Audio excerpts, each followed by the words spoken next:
Hello, everyone. What's going on? Jamie Laszlo here for another episode of the Review Crew, and we are the Review Crew. Who's we? Well, us three. We got Count Ralphus is in the house. What's up, Count?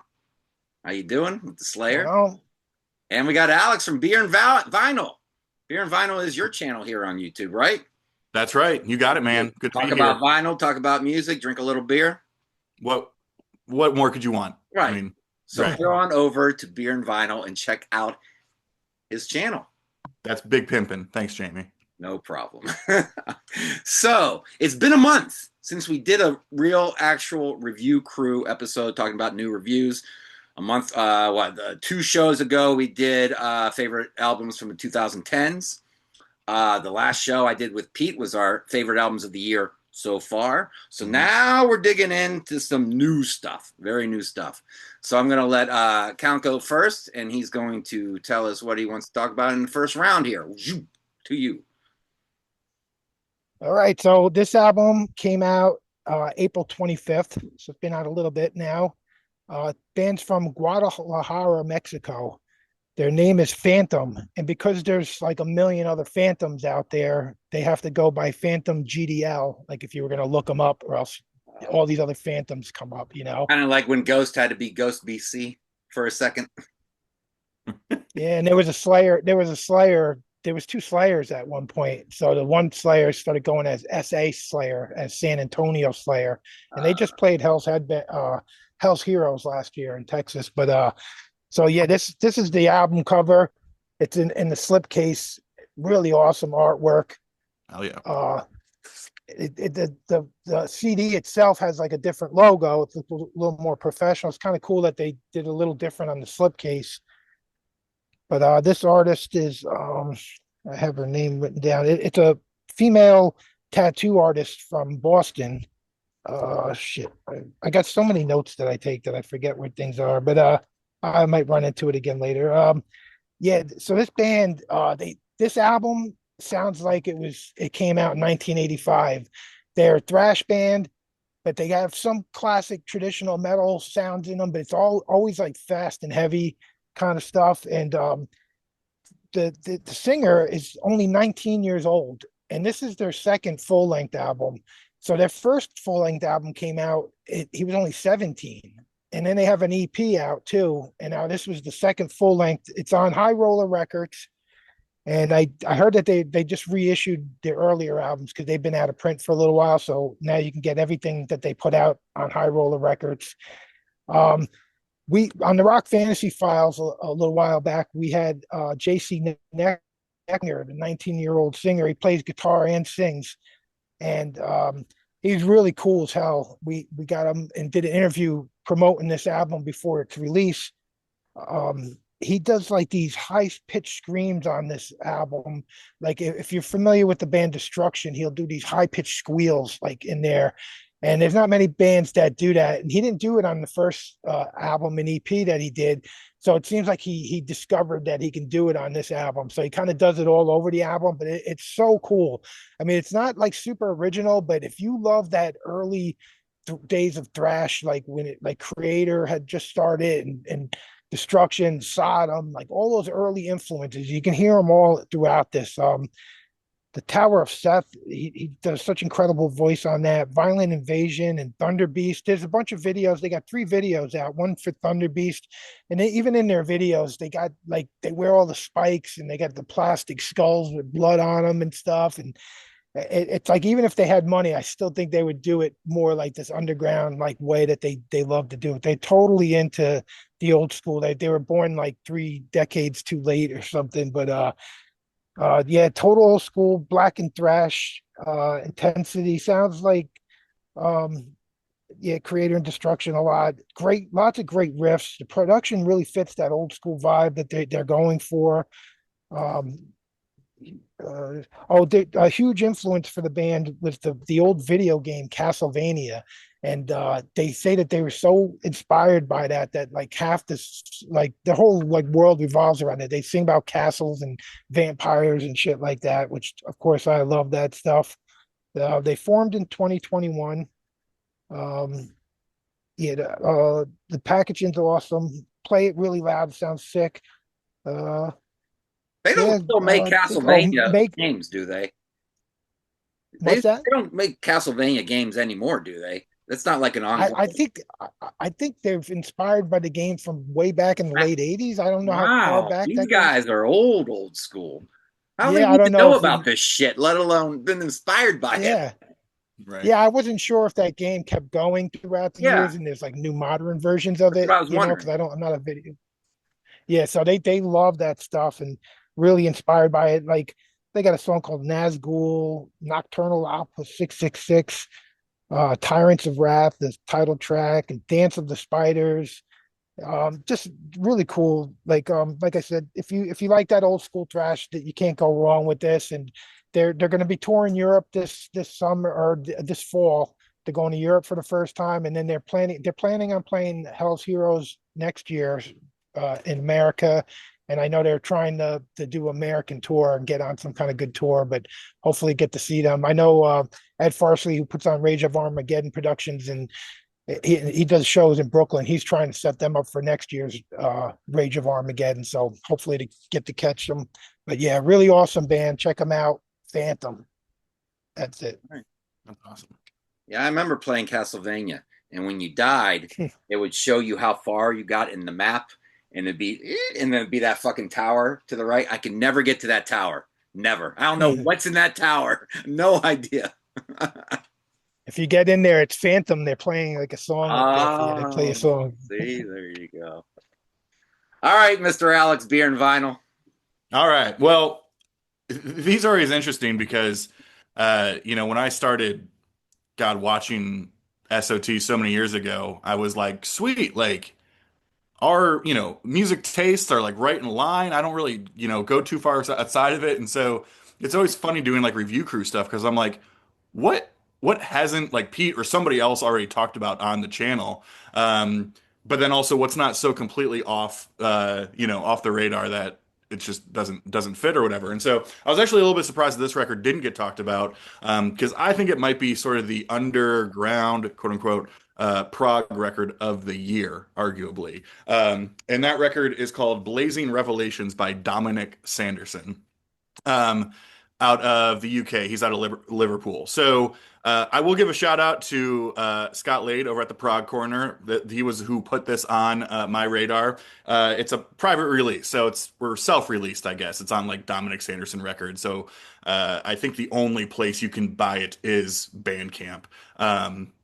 But this got put on my radar by Scott, and who did some kind of ranking and talked about how it was one of his favorite records of the year. And I'm like, I don't even know what that is. And also, like, I'm always down for like a children's artwork. I'm like, all right, like clearly this belongs on a this belongs on a Frigidaire system, right? With a magnet. So yeah, I mean, Dominic Sanderson, young guy. I mean, I don't even know if he's 30 yet. This, I believe, is his second record. His first one may have come out a couple years ago. And he's, been in some bands over in the UK as well, multi-instrumentalist, guitarist, singer, etc. But when I kind of did a spot check on this, I was like, all right, like I'll pay the bucks to get this like imported from the UK and pay the shipping and all that noise that you got to pay, because it was sort of right up my alley. And interesting, Ralph, when you were talking, I don't know how you guys feel about this, but I feel like it's such a difficult thing. We spend a lot of time trying to convince like older people usually that like there's still really great music that is coming out today. You just have to like look for it, like you have to know where to find it. And then a lot of times it's like we'll show an artist like this and we'll start drawing comparisons to what it sounds like. And then you almost shoot yourself in the foot a bit because then people are like, well, if I wanted to Listen to listen to the Genesis, I original. would just listen to Genesis. Right. It's like Ralph was talking. It's like, well, if I wanted to listen to Destruction, I would just listen to. It's like, well, come on, people. Like, we're trying to give you a place to start here. Cycle, yes. Yeah. So this though is right out of the sort of early King Crimson playbook. So people who are big fans of those first two King Crimson records, huge Mellotron, kind of that darkness, atonal at times type vibe, leans into a little bit more of like the like Islands and that sort of King Crimson era too, with some jazzy influences. I hear huge also Canterbury influences. So for people who are fans of like Soft Machine, Caravan, Matching Mole, all that kind of like quirky UK stuff, like it just sounds very British. Um, that's also huge in this. To me, though, the biggest influence by far is Van der Graaf Generator. And so, if people are Van der Graaf Generator fans, especially Peter Hamill fans, like to me, that influence is very, very obvious. Not in a copying sort of way, but you just very like that is a very distinct sound that people don't just run into by accident.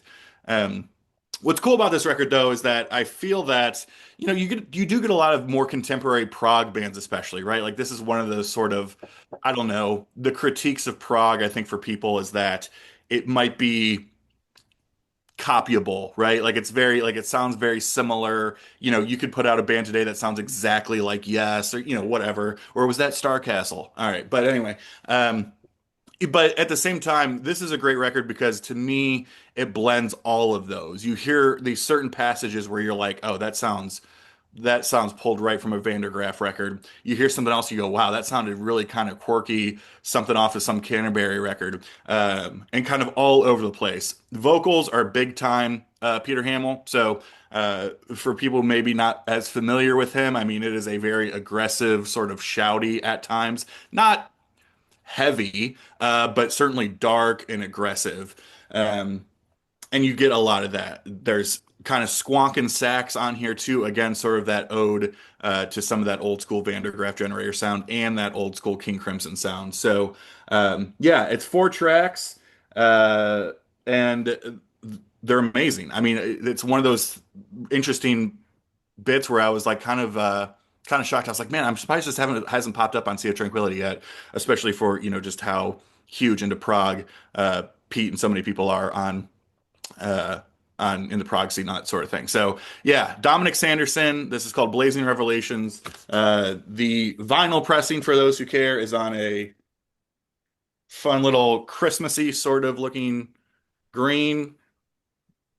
And yeah, I think it's brilliant. And I think again, in terms of some like self-released, non-label stuff, I think it's some of the best stuff I've heard all year. So for the prog people out there, if you don't know this record, give it a spot check or whatever you got to do or wherever you get your music.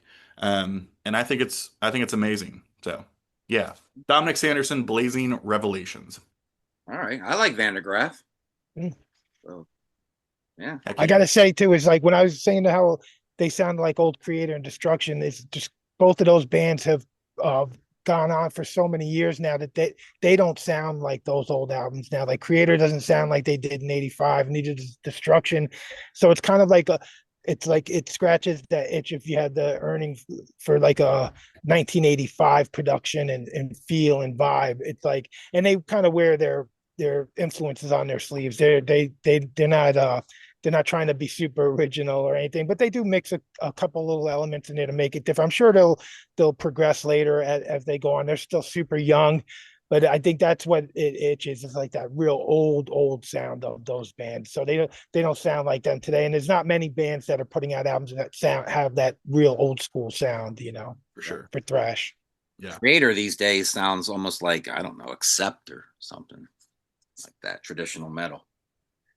And don't worry about what you review, Alex. I mean, I reviewed Dua Lipa on this show, for crying out loud. Yeah, that's what I show Get up away for. with a little bit on this show. That's right. All right, I got a prog album I'm going to talk about, but that's going to be my second album. My first one, and I'm going to do them in order of how I like them. My first album is by a band called Witch Hazel. I hope I have this set up correctly. We're going to find out. Yeah, I got it set up. Witch Hazel formed 2011 from Lancaster, England. And their style of music, hard rock, traditional metal, Christian metal. I'm dabbing into some Christian metal, guys. Okay. Never a fan of Christian metal. It always comes out sounding hokey and cheap to me. These guys are pretty decent, though. And they say they're not Christian metal, but, I mean, they got 2 guys in the band. They say they're agnostic. But you read the lyrics, and you go, yeah, this is Christian metal. And I put "and more" because we're going to get into that in a second. The album is Lamentations, released July 4th, 2025. Lamentations. Yeah, that's how you say it. And what do I mean by more? Well, I swear to God, I listen to this and I hear a little bit of yacht rock in it. I swear to God. And imagine, I don't know, this is their 5th album. Imagine if Iron Maiden did a yacht rock album. If you need some help with that imagination, I got this for you. So there's Iron Maiden, if they were a yacht rock band. So if these guys put out a record, it would sound like these guys. So it's amazing how they can make it sound like metal and kind of heavy, but not heavy at all. They really have a knack for doing that. The first song, I Laminate, right away you hear the softness in the guitar tones. Like Thin Lizzy is supposed to be a hard rock band, but sometimes they have that softness in their guitar tones, and they got twin guitars on here too. It's like, and the drums are not very pronounced, but they're kind of heavy. The best way to put it is, think of thunder over your house. It's loud as shit, right? Now think, and that's like real heavy metal. Now imagine the storm has passed and you kind of hear the same thunder, but it's in the distance. It's still loud. You know it's still loud, but at the same time, it's really soft at the same time. That's what the drums sound like on this album. Loud thunder from a distance. So I'm running out of ways to describe music, guys. So bear with me. I've been doing this for a year. This is poetic, man. I love it. Run the Race comes in like gangbusters with that big, huge Iron Maiden gallop. But the guitars, you're ready for it, but there's no crunch in the guitars. It's not a bowl of Captain Crunch. It's more like a bowl of light cereal. Yeah, there's kind of a crunch there, but the milk is softening it a little bit. But it sounds pleasant. It sounds nice. It goes down easy. You heard of it's like a breezy listen, like yacht rock. You've heard of dad rock. You've heard of mom jeans. This is mom metal. I'm calling it mom metal because your mom will like this style of heavy metal. It goes down easy. The Citadel continues with that mom metal blueprint that they got for writing and performing songs. It's kind of hard rock. You're like, yeah, this is hard rock. But the closer you look at it, here comes yet another analogy. The closer you look at it, you're like, yeah, this isn't that hard at all. It's like watching a 1950s sci-fi movie in black and white, a B movie from the 50s. They're on a planet. You're watching it. You're like, oh, yeah, look at them on this planet. They're around all these hard rocks. But the closer you look, you're like, that's just styrofoam painted. That's not really that hard at all. That's what this is. At first, oh, yeah, look, it's hard rock. Wait a minute. The more I listen, this isn't that heavy or hard at all. But it goes down easy and the songs are well crafted. Elements brings in acoustic guitars, and Elements brings in elements of America and Toto into this heavy metal style of music. I swear to God. Then the Demon Within, you're like, oh, this is going to be the heavy one. It's even softer than Elements, to tell you the truth. And Racing Forward's a good song. That Racing Forward and Run the Race are probably your two big headbangers on the album. And I would say the album is kind of top heavy, I think. Is it top heavy, or by the time I get to the last 3 songs, am I just getting a little tired of this whole formula, because it's kind of like listening to God damn, what's the name of the song? Grand Magus. It's like listening to them. You kind of hear one song on the album, you kind of heard them all. And by the time you get to the end of the album, you're like, okay, I was ready for it to be over. The last song, Healing Power, is really good. It kind of jams out at the end. I have a feeling I would like it better if it was towards the top, though, because by the time I'm at the end, I'm getting a little weary of the whole thing. So, yeah, I think what this band should do, they're on album 5. The twin guitars is nice. I think bring in a cello, bring in maybe a flute, mix things up, maybe an organ, bring in an organ, give it the music just a little bit more depth.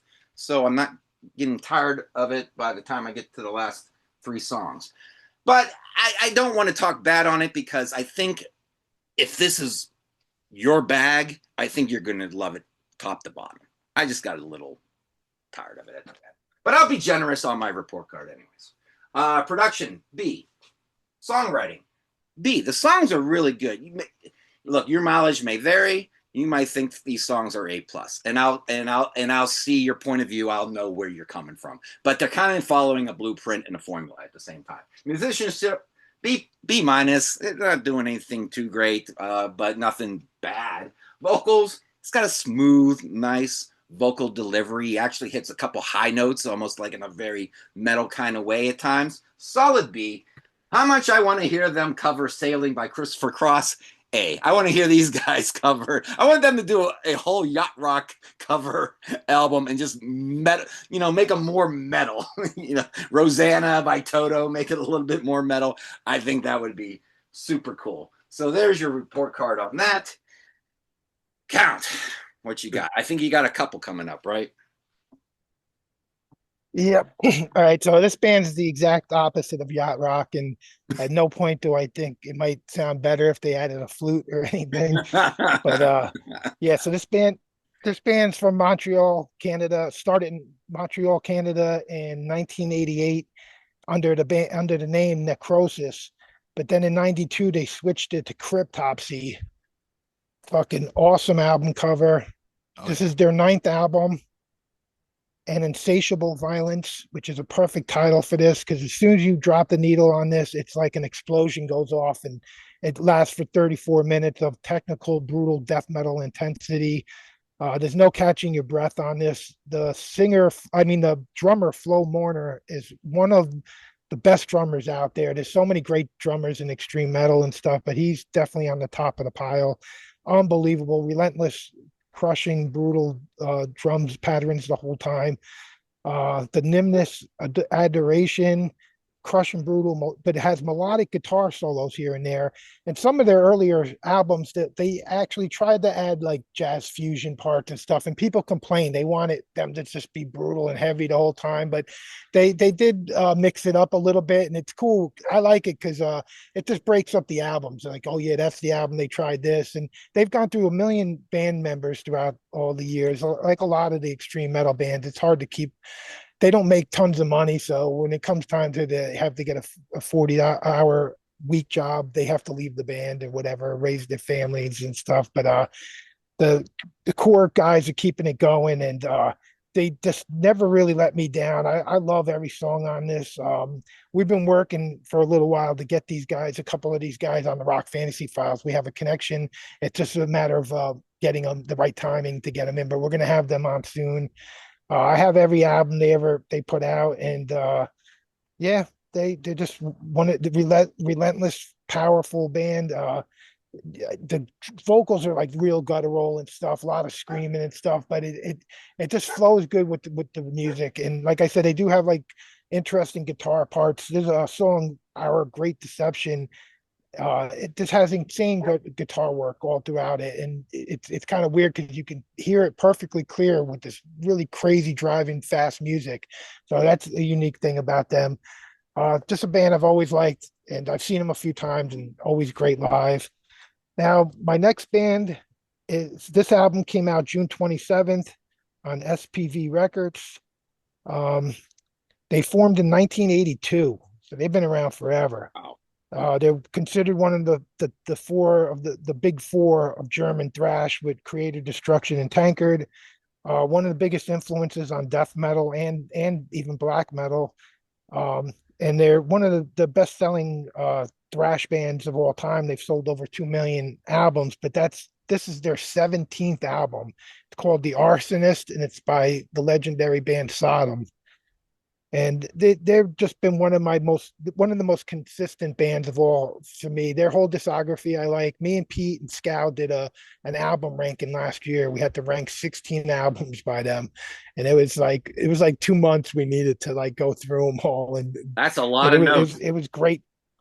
Yeah, it was great though. Yeah, I have like 3 pages of notes on it from that one, but it was fun going through them all, and that's when I really realized, like, yeah, they never put out like an album that I hated, and to be that consistent. There's so many thrash bands that all put out that 1 or 2 albums that I couldn't stand, and then they try to come back later, but these guys never let me down.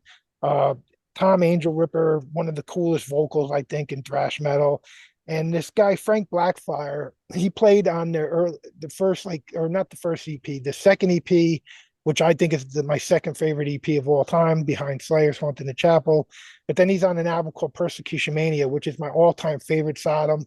And he was on the next album, Agent Orange, which was their biggest like breakthrough album.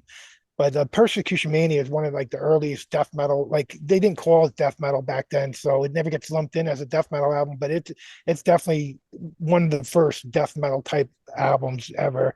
But that guy had left the band and he joined Creator, another German thrash legends, and he did a few albums with them. And then he kind of disappeared for years and years. And then he came back to Sodom in 2018 and they did an album called Genesis 19, which was my favorite album of the year. I believe it was 2020. And this is their first album in 5 years, and it's great. And they're talking about how they're taking a break after this.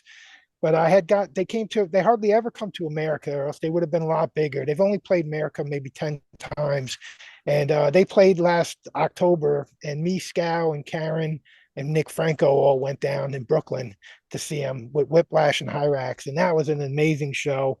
And I've seen them once before years ago. They played with this band Fintroll and Immolation at the Chance in Poughkeepsie, and that was amazing. But I only seen them twice for a band that I've loved since like 1986 or so.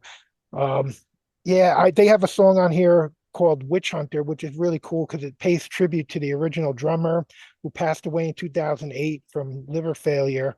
And then they have another song called AWTF, which is dedicated to the frontman from Tank, Algie Ward, who was also in an old punk band called The Saints, and he even was in The Damned for a little while. And it's cool that they did two songs that were like tribute songs to them. And yeah, every time Frank Blackfire rips a lead in this, it's awesome. So happy that he's back in the band. And they have a lot of war themes. They went more from like back in the day. There was more evil. They were more about being evil and stuff. Now they still like talking about the evil, but it's more through the ways of war and stuff like that. They definitely have war as like a big topic for them for years and years. But yeah, just one of my all-time favorite bands, and so happy to get this new album. But they're saying after this album that he's taking like this big hiatus where he just needs a few like a year or so off at least. They're not planning on any touring for the album.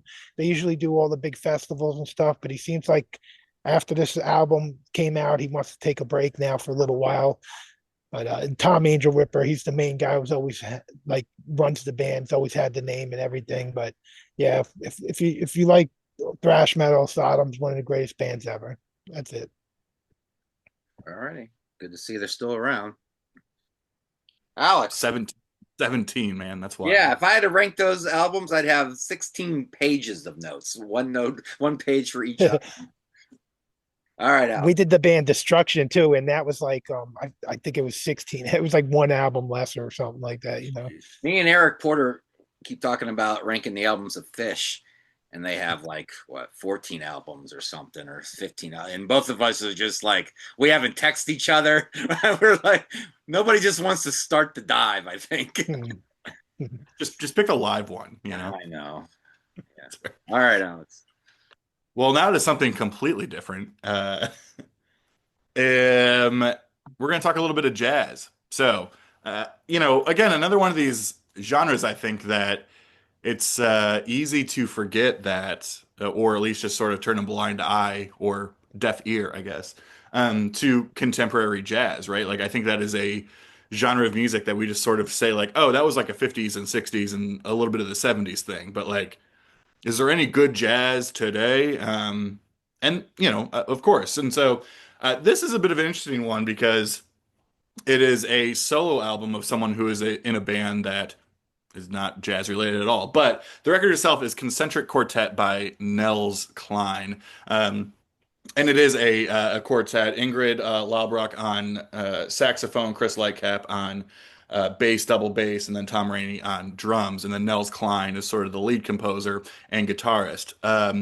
So Nels Cline has been making records since the 80s. This is his fourth on Blue Note Records. So again, cool. It's like Blue Note still obviously cranking out records and This is the fourth on that. But Nels Cline, for I think a lot of people, they would identify him more known because he's been in the band Wilco since 2004. Wilco, I'm a fan, kind of this Chicago thinking man's indie sort of band that essentially has become like a collective of multi-instrumentalists. Like everybody in the band plays everything. And so he's been a guitarist in that band since 2004.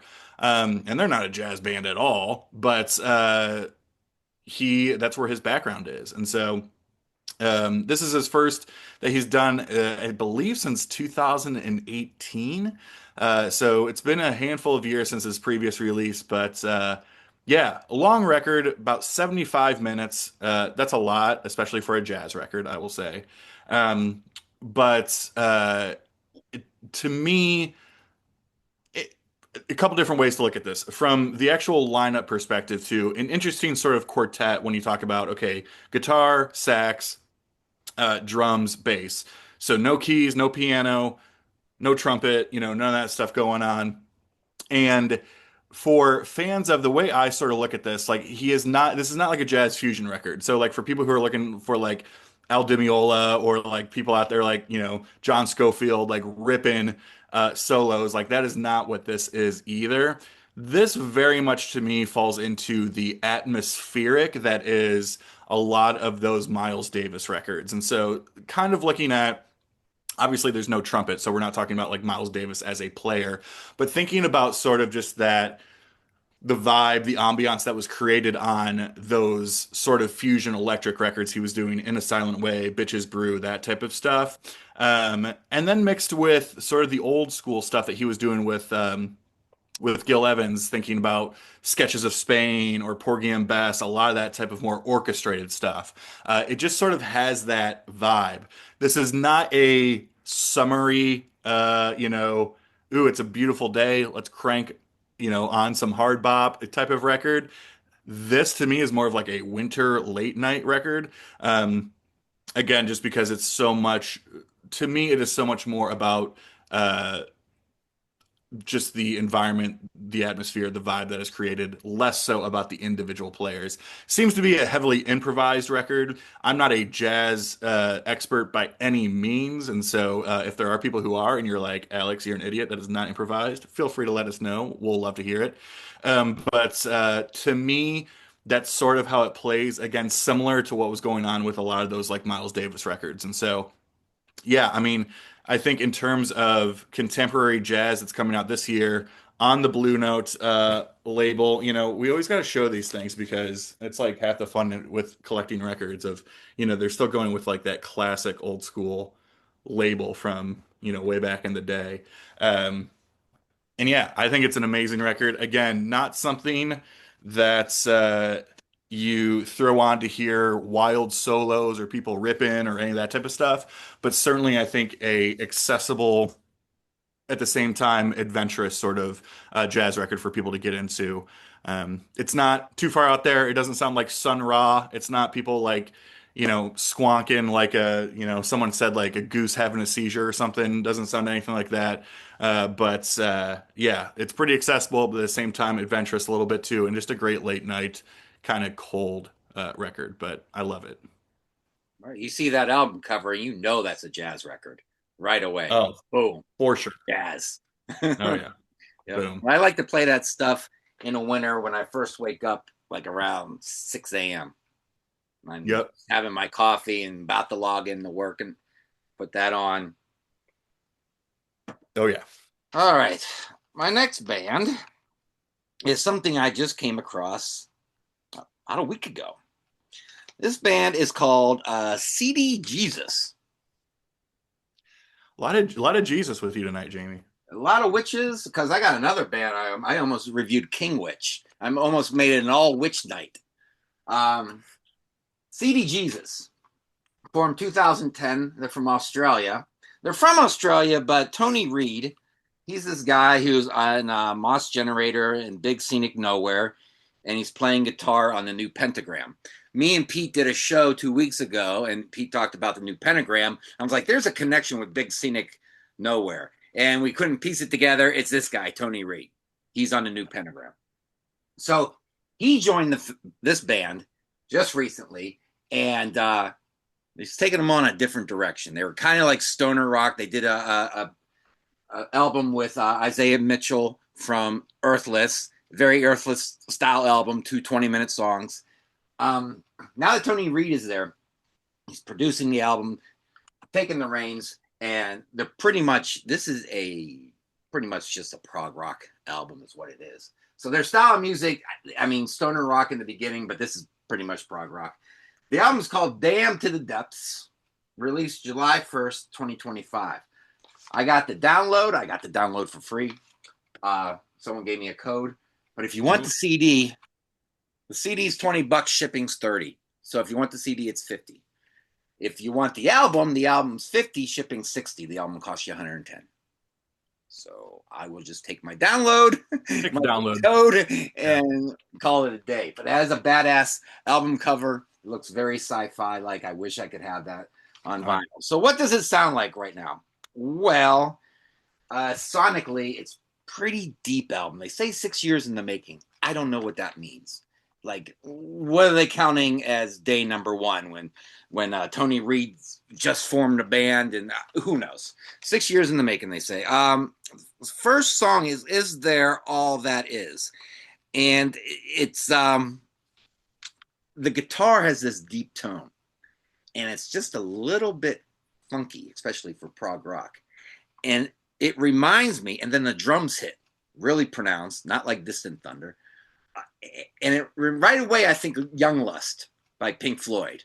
It has that motion to it. It has that groove to it. It has the same guitar tone to it. I'm like, yeah, these guys, I think they might have had Young Lust in the mind when they wrote and recorded this. Then Golden Miles comes on, and I'm feeling Floyd again, because now this sounds like the funkier parts of Shine On You Crazy Diamond, like parts 6 through 9. Where they get just a little, does it get a little reggae too, or is that just my bad memory? Does it get a little reggae at parts, or just a little? I could buy funky. I don't know if I'd go as funky. far, Okay, maybe not reggae. Yeah, I mean, okay.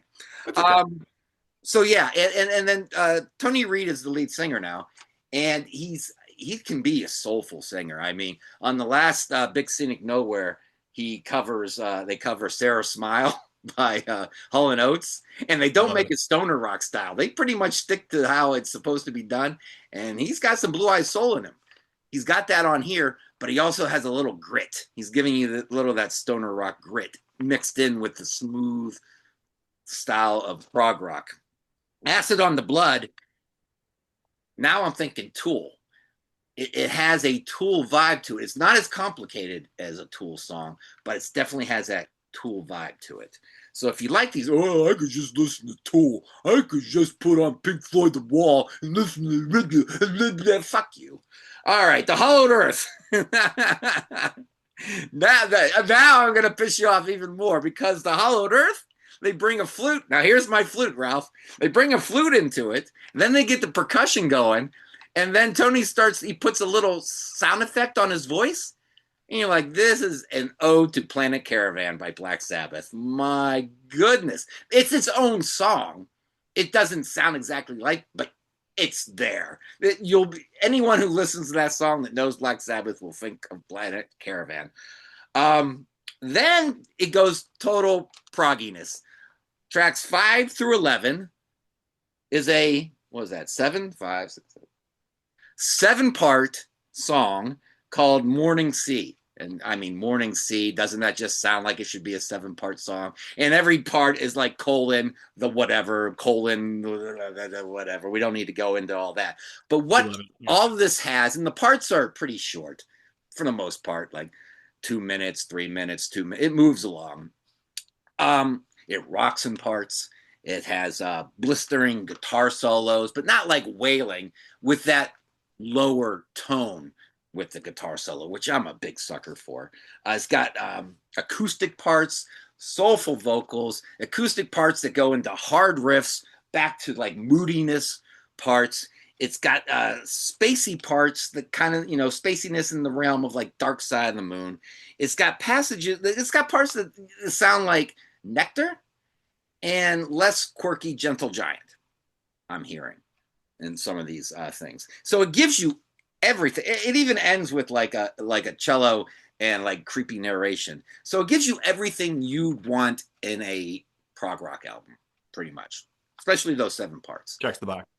Checks all the boxes. If this album came out like in 1977, which is like the tail end of prime prog rock in the 70s, and maybe it got lost in the shuffle, we'd be saying, wow, this one really got lost in the shuffle because it came out like in 77 or 78 when punk music was starting and nobody gave a shit about prog rock. But we got to revisit this one. That's what we'd be saying if it came out in the 70s, but it came out 3 weeks ago. So, or maybe even less than that, 2 weeks ago. When did it come out? July 1st. Jeez, 2 weeks ago. So, Jimmy, what label are they on? Oh, Jesus. Seedy Jeezus Christ, I don't know. Yeah.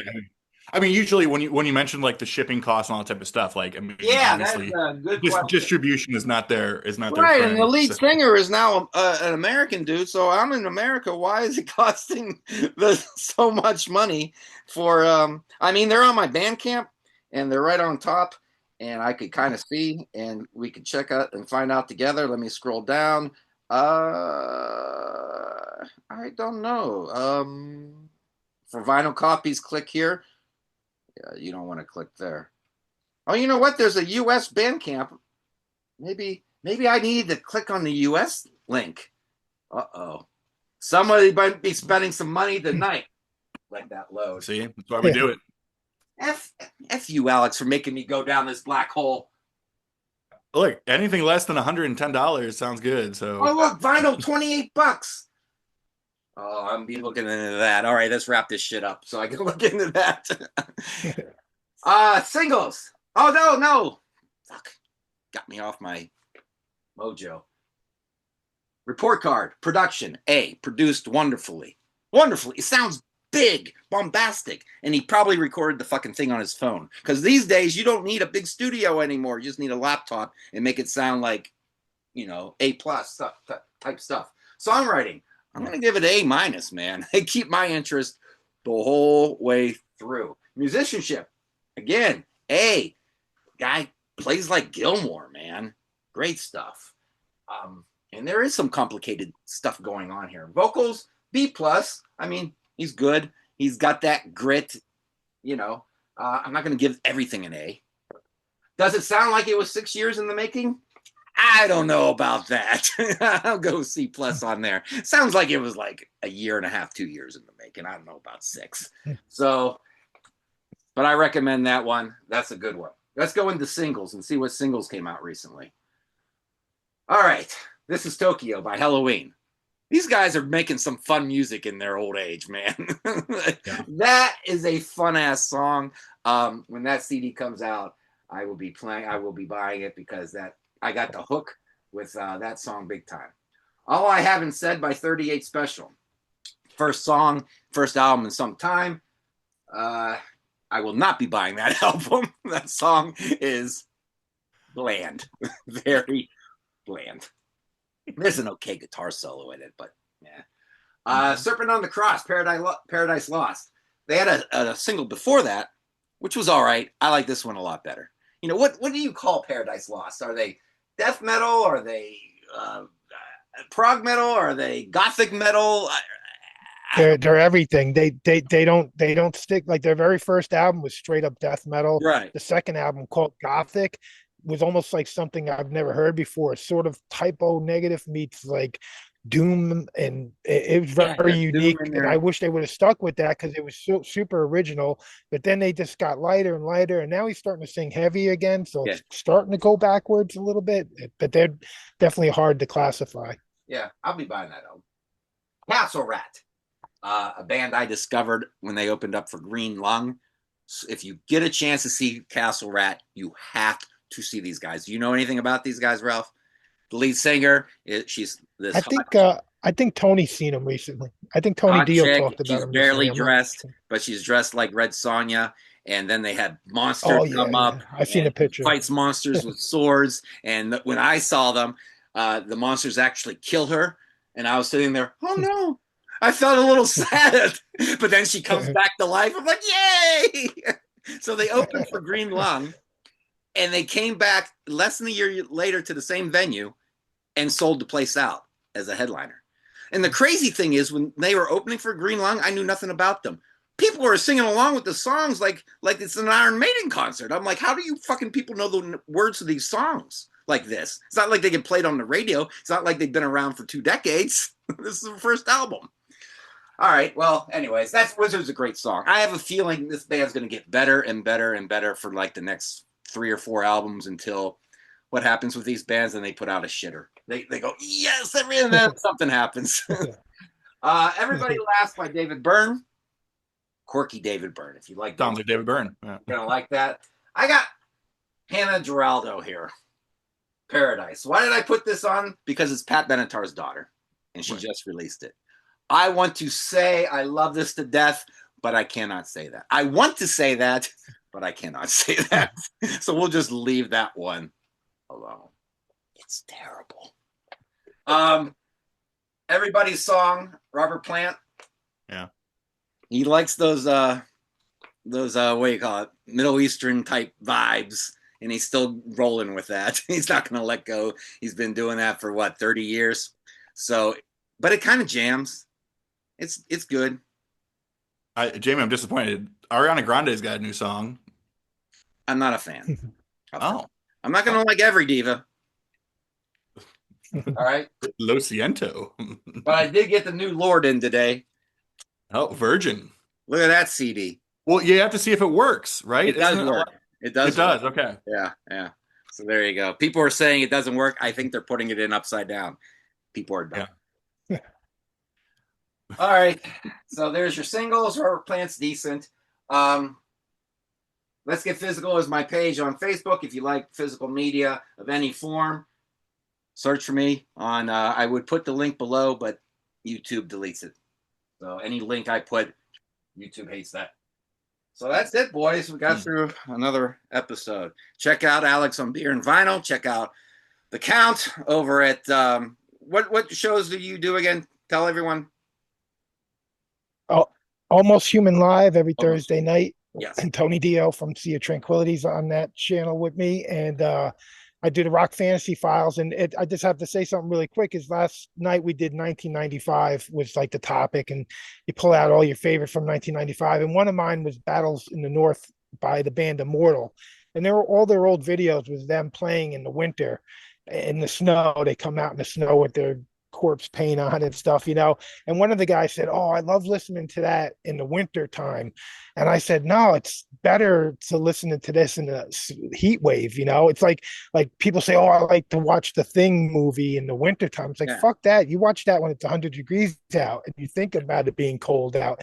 So anyway, when the episode ended, they said, hey, I like what you were saying about like the season thing. And they said the next episode, they all agreed that they wanted to do our top 5 summer albums or summer bands, like bands that you like to play in the summer. And I know you do a lot of that when you're sitting on the deck and listening to your summer.